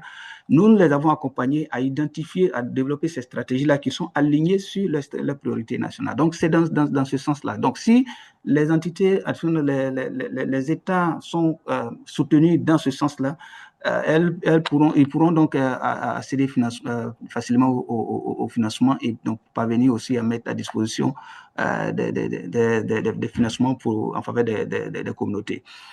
L'autre également, c'est le renforcement des cadres institutionnels réglementaires et de la gouvernance, parce que ça aussi, ce sont des choses qui sont en quelque sorte plus ou moins, je ne vais pas dire négligées, mais qui ne sont pas en quelque sorte très prises en compte. Et ça, si on ne parvient pas à aborder la question sous cet angle-là, on ne parviendra pas évidemment à répondre aux défis auxquels les acteurs sont confrontés. Donc, il faut renforcer la transparence, le suivi des résultats. Il faut aussi faciliter, donc, ou rendre en tout cas moins opaque la gestion de la dette et les capacités à mesurer l'impact de la dette. Cela permet non seulement, évidemment, d'accéder au financement innovant parce que les investisseurs vont avoir plus de confiance, donc seront plus enclins à pouvoir s'intéresser à financer au niveau des États. Donc, voici autant d'instruments qui permettront au niveau étatique, aux institutions nationales, régionales et même sous-régionales ou même continentales de pouvoir mobiliser des financements innovants et de pouvoir mettre à disposition ces financements au niveau des populations. Alors, je m'en vais aussi aborder une question sur la société civile. Je ne sais pas si j'aurai l'occasion d'en parler, mais peut-être que comme j'ai la parole, je vais profiter en même temps. Notre collègue tout à l'heure a évoqué, en tout cas, on a parlé longuement. Je voudrais plus mettre l'accent sur quelques aspects que je considère essentiels. Comment faire en sorte que les organisations de la société civile parviennent à tirer parti donc des GPI, de Global Partnership Investment et de pouvoir mettre à disposition ces fonds-là au niveau des populations. Cela, pour moi, peut se faire peut-être de trois manières. D'abord, en devenant des intermédiaires des financements, des producteurs de solutions bancales et des acteurs de redevabilité. Donc ça, c'est une approche assez essentielle. Donc, en parlant premièrement du fait qu'il faut, il faut renforcer le pouvoir des organisations de la société civile, il y a la nécessité pour ces organisations de la société civile de se positionner dans les chaînes de financement. Plutôt que de dépendre exclusivement des subventions, ces organisations de la société civile, elles peuvent structurer des partenariats avec les banques de développement et les fondations, les investisseurs privés, les investisseurs à impact et le secteur privé pour, en quelque sorte, agréger des ressources autour des projets locaux. Donc ça, c'est un premier élément. Deuxièmement, il faut s'assurer que ces organisations de la société civile disposent d'un avantage comparatif au niveau de la population. Ça, c'est aussi un élément essentiel parce que si nous partons sur le principe que ces organisations de la société civile, contrairement aux organisations étatiques, ont un système de fonctionnement qui est relativement plus fluide et moins bureaucratique, on parvient à comprendre que ces organisations donc, ont la possibilité, la facilité de pouvoir dérouler les projets de développement. Leur proximité avec les communautés et leur connaissance du terrain leur donne cet avantage-là. Et puis, leur capacité à produire des données aussi permet de démontrer cela. Donc, au niveau de la banque, c'est ce qui est essentiel. Il y a cette approche-là qui donc vise à renforcer le rôle donc, de l'acteur de la société civile et faire en sorte que ces organisations soient au centre ou du moins soient acteurs majeurs dans la contribution. Au niveau, encore une fois, du fonds pour lequel je travaille, en 2025, nous avons renforcé la contribution, les capacités d'environ 1400 organisations de la société civile pour leur donner la possibilité de parvenir à, en quelque sorte, avoir cette capacité de développer des projets et aussi accéder au financement. Donc ça, c'est un élément essentiel. Donc voici autant de choses qui pourront aider dans le processus pour pouvoir faciliter l'accès des acteurs aux différents financements qui sont mis en place par la Banque africaine de développement. Thank you very, very much, Emile. Panyu Jean-Jacques Moreau is asking if there is a digital access platform through which our organizations can register with the African Development Bank. So if there is any, it will be good to share with our colleague Jean. So we are about moving to the end. I would have loved us to do a quick stretch. We've been, concentrated for the last hour, 45 minutes thereabout. Thank you all so much for that. So I just want us to do a 1-minute stretch. You can just turn to your right and to your left. Austin, I cannot see you turning. I can see you focused. It's like you want our panelists to keep going. Just stretch to your right. Is this my right even? I don't even know my right again. Good, this is my right. So stretch to your right, to your left.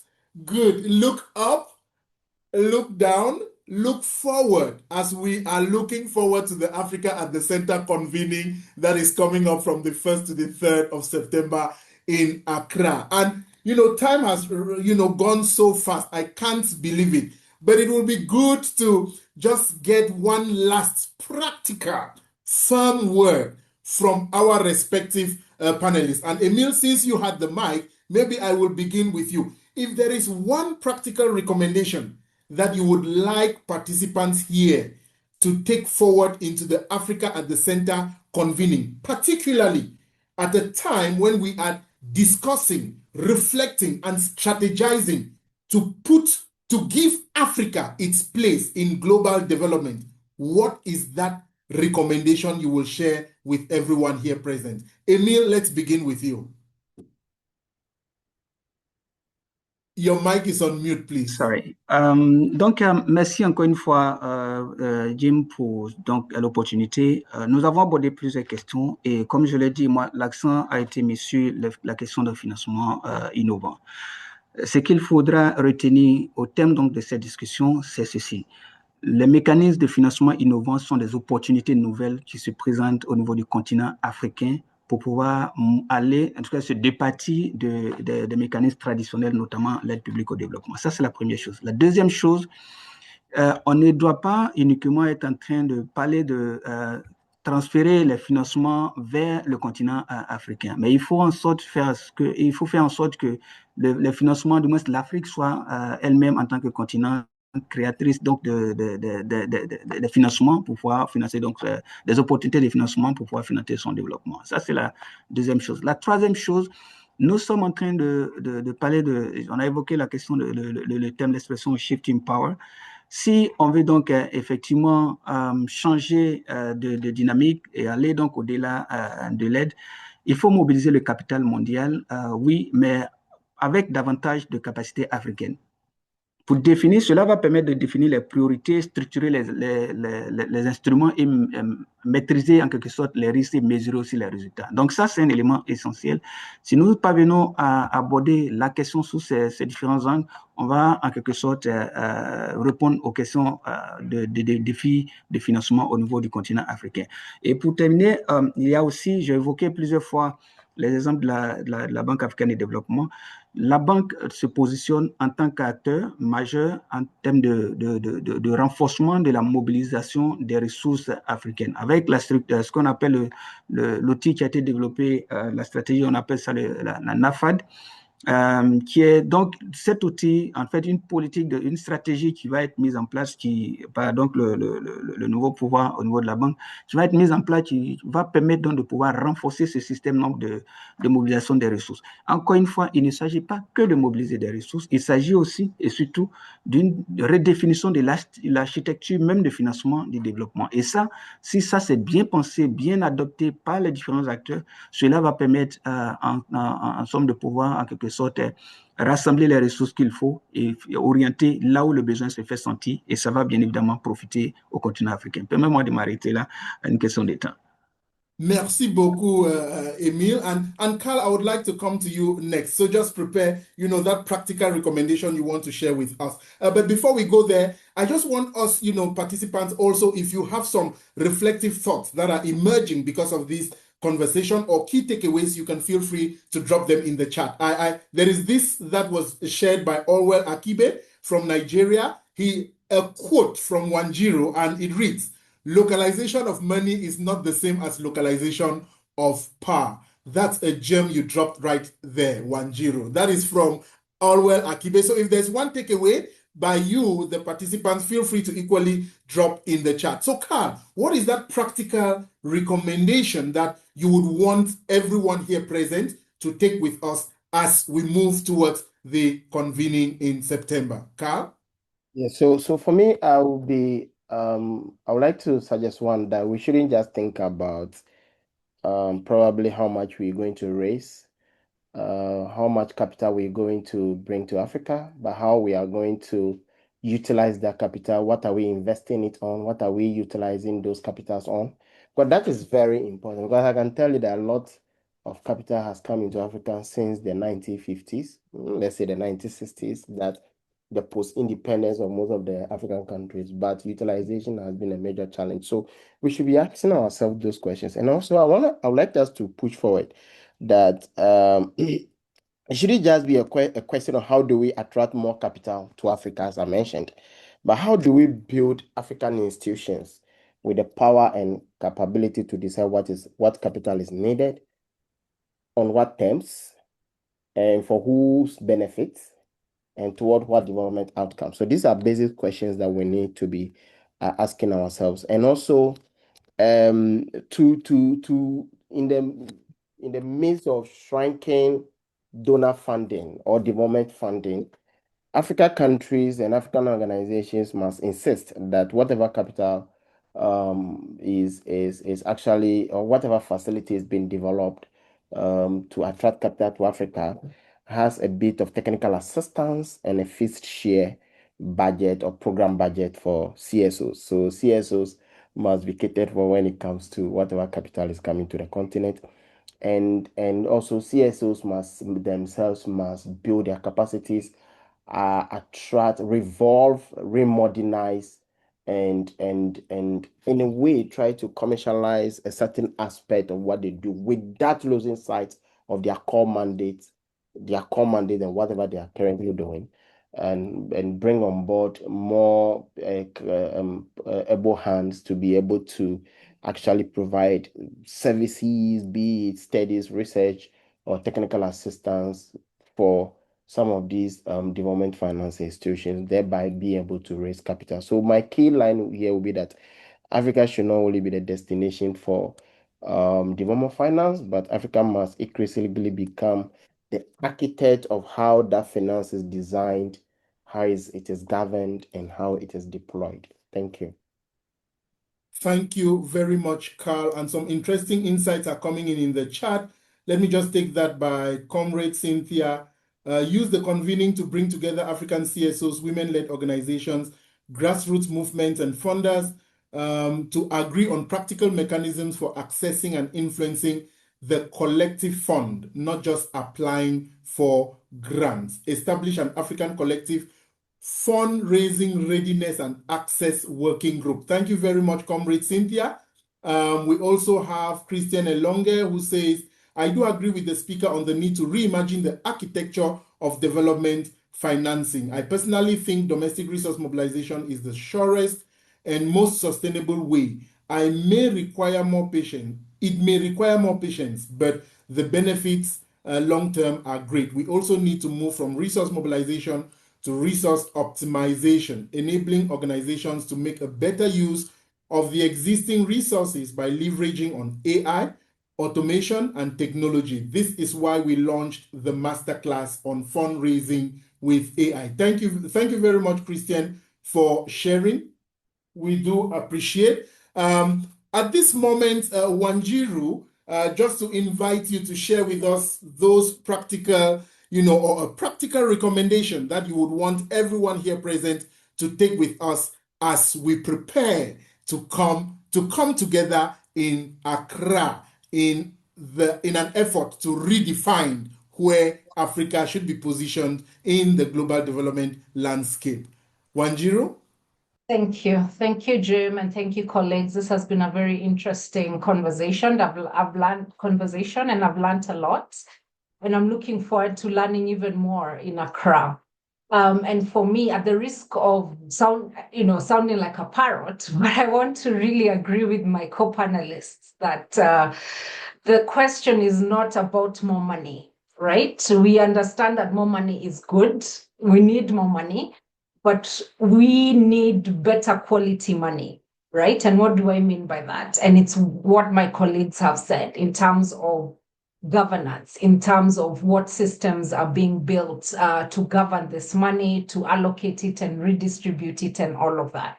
So I think it's going to have to take a lot from us to shift from, let's just get more money into the continent, but what is it for? How do we measure success out of this money? Who's measuring the success, who's setting the standards, and so on and so forth. And I think fundamentally, that should be one of the things that we are shifting our mind towards: better quality money and not just more money. The other recommendation would be that we have to help shape the architecture. And I think that's why a convening like this one that's going to be in Accra in September is very important.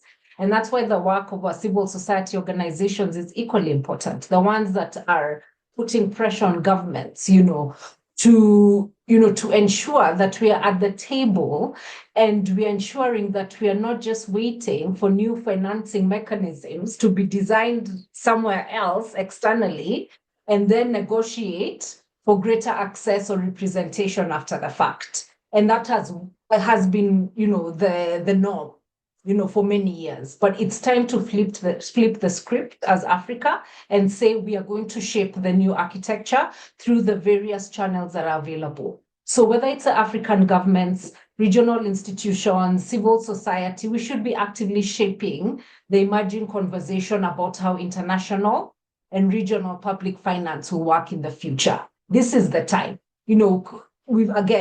We saw the collapse of USAID and the devastating effects that had on our communities. We cannot wait for that to happen again. So what are we doing about it? How are we shaping what comes next? Right? For our governments, we need to put pressure, and we need to put pressure on them to take political ownership on the emerging trends that are happening, that help build resilience of countries that do not look away from multilateralism, but strengthen these multilateral processes as well as regional processes. We need to put pressure on strengthening regional organizations and institutions that exist, and they're there for a reason. It's just that, they're underfunded and lack of the capacities. But I think for us, we have to strengthen, these regional organizations, regional public investment, so that we identify the priorities, for national and regional blocks that are genuine, from energy systems to climate resilience, to health security, technology, infrastructure, and so on and so forth. And for civil society, which is most critical because this is going to be a gathering of civil society, it's, again, not just engaging on conversations just around access to funding, right? In as much as they're important, they keep us going, they keep us offering our services to communities. But we need to focus more on governance priorities and accountability, right? And for me, I would like us to leave Accra with a more concrete conversation about what an Africa-centered financial architecture would really look like, with Africa at the center. So what would we finance collectively? What institutions would govern it? What would contributions look like? Who would benefit? How would we measure success? How do we ensure African governments have genuine ownership and not just performative ownership? And how do we ensure that civil society and communities have meaningful voice, as we've talked about, and accountability, because that's also equally important. I think for me, and in closing, Jim, for me, this presents a really good opportunity to move beyond saying that we want to shift power, and we've said it for a long time, and there's still power to that, but to start specifying where the power needs to shift and to whom and through which institutions, and how we do that in a concrete manner. And, fundamentally, we know the future of financing Africa cannot simply be about new sources of money, as I've said, but it's about how we change the system and make the system work for us. Thank you very much. Thank you very much, Wanjiru. Thank you very much, Julius Carl. Thank you very much, Emil. You shared very rich insights on this webinar, which focused on Beyond Aid, global public investments, blended finance, and the future of financing Africa. This is the last of a series of conversations that contributed to the build-up to the Africa at the Center convening that will take place from the 1st to the 3rd of September 2026 in Accra, Ghana. If you've not registered for that, to be part of that convening, the registration link will be shared in the chat. Feel free to register. An email will be shared for you to contact any of the organizing committee members to facilitate, efforts towards your participation in this grand premier convening.